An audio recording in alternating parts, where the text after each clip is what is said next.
El historiador David Starkey escribió algo que cambió mi forma de entender a Enrique VIII. Dijo, no fue un tirano que eligió ser cruel, fue un hombre atrapado en una máquina que él mismo construyó. Escucha esto, porque la historia de las 6 esposas de Enrique VIII no es lo que crees. No es la historia de un loco que mataba mujeres por diversión, es la historia de un sistema político que no tenía válvula de escape. Y cada esposa, cada boda, cada divorcio, cada ejecución, fue la respuesta desesperada a un problema que ninguna esposa podía resolver. Hemos viajado desde una aldea medieval hasta los pasillos de Versalles. Hemos visto cómo sobrevivían familias en Zúrich. Hemos puesto precio al trabajo humano.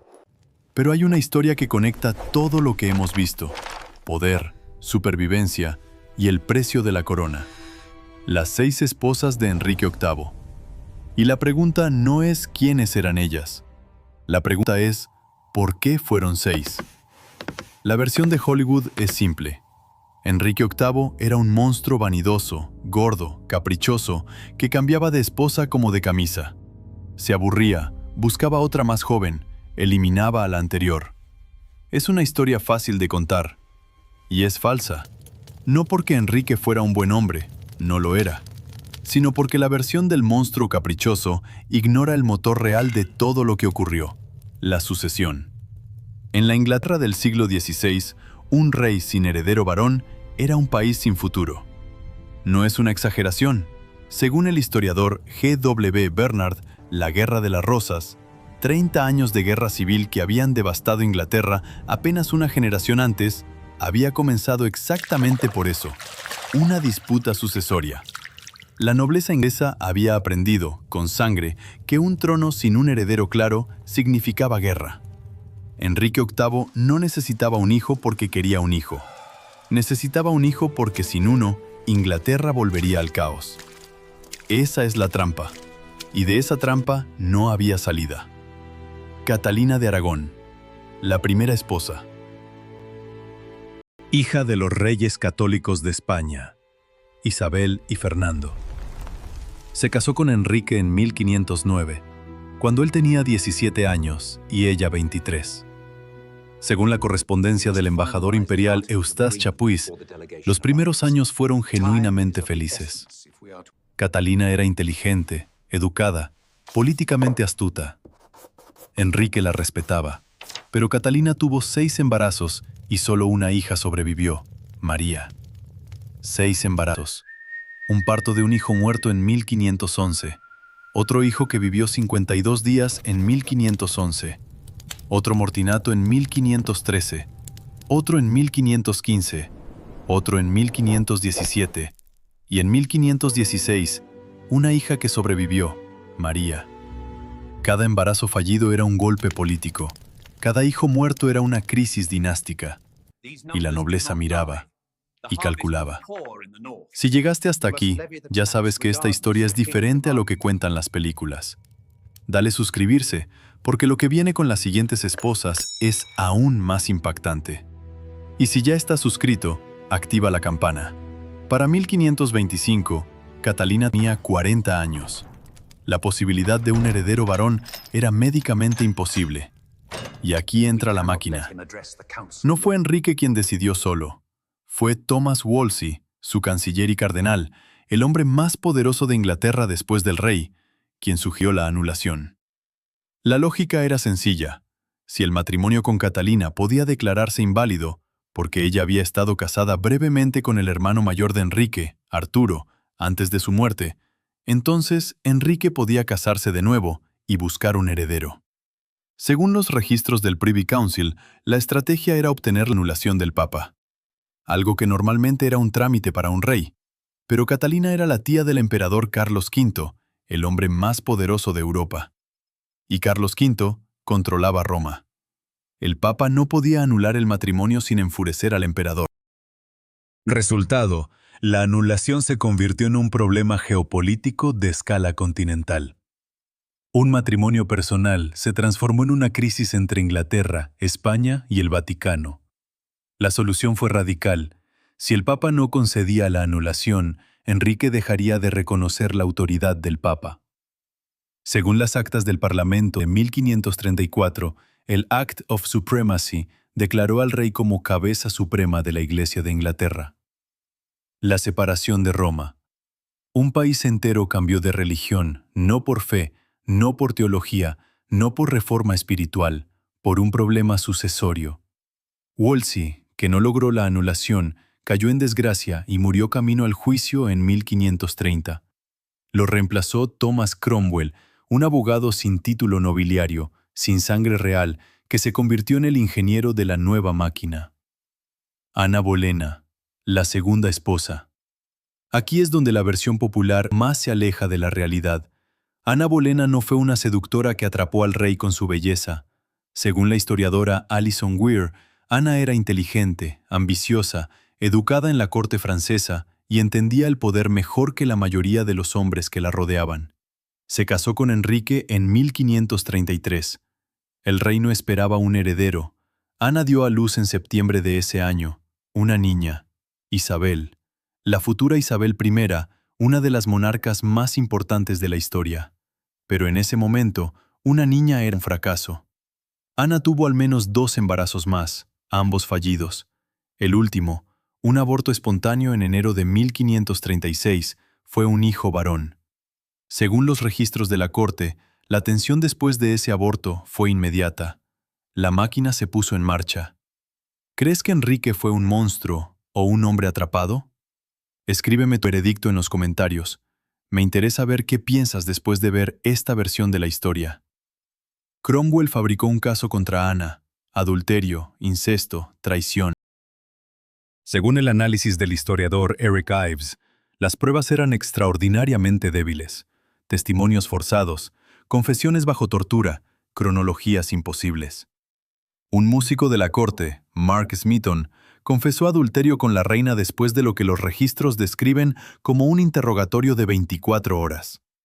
5 hombres fueron acusados junto a Ana, incluyendo su propio hermano. Todos ejecutados. Ana fue decapitada el 19 de mayo de 1536. 11 días después, Enrique se casó con Jane Seymour. 11 días. La máquina no descansaba.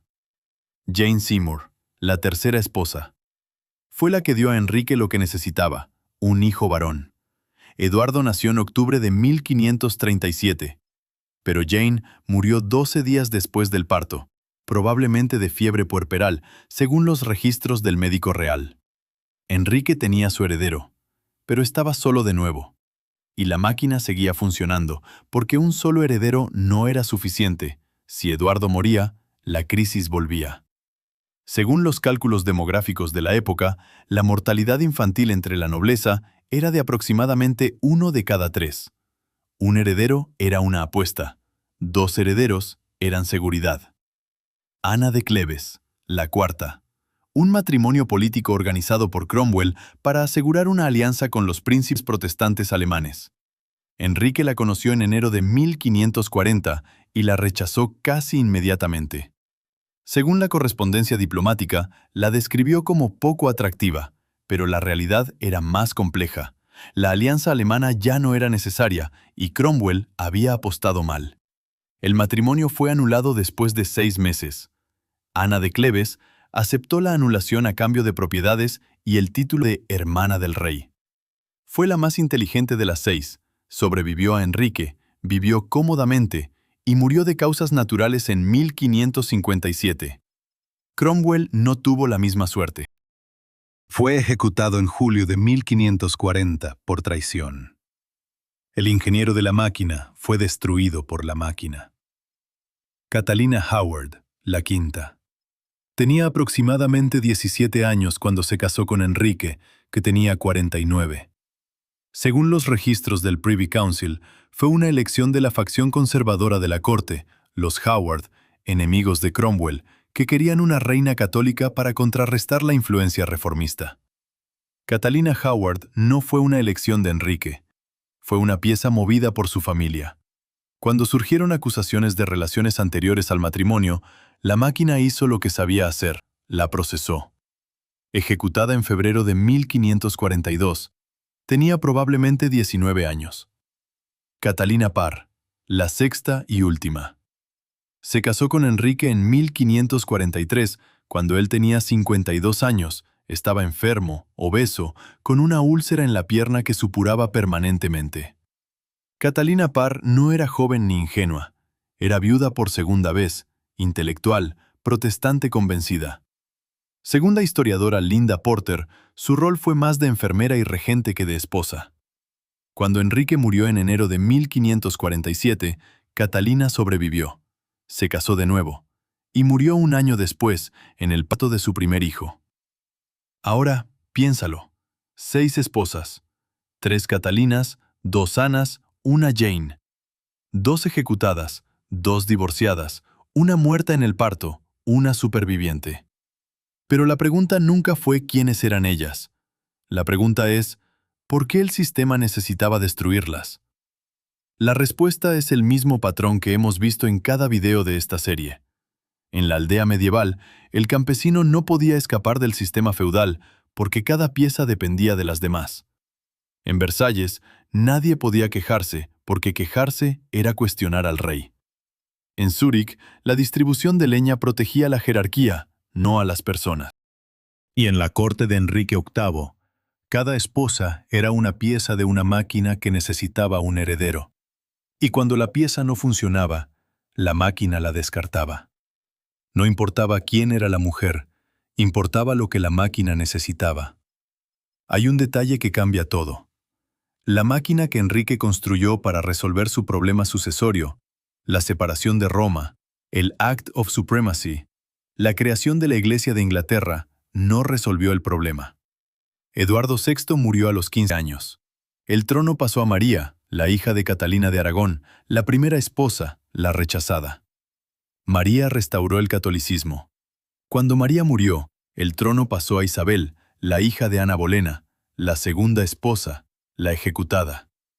Isabel nunca se casó, nunca tuvo herederos, y cuando murió en 1603, la dinastía Tudor se extinguió.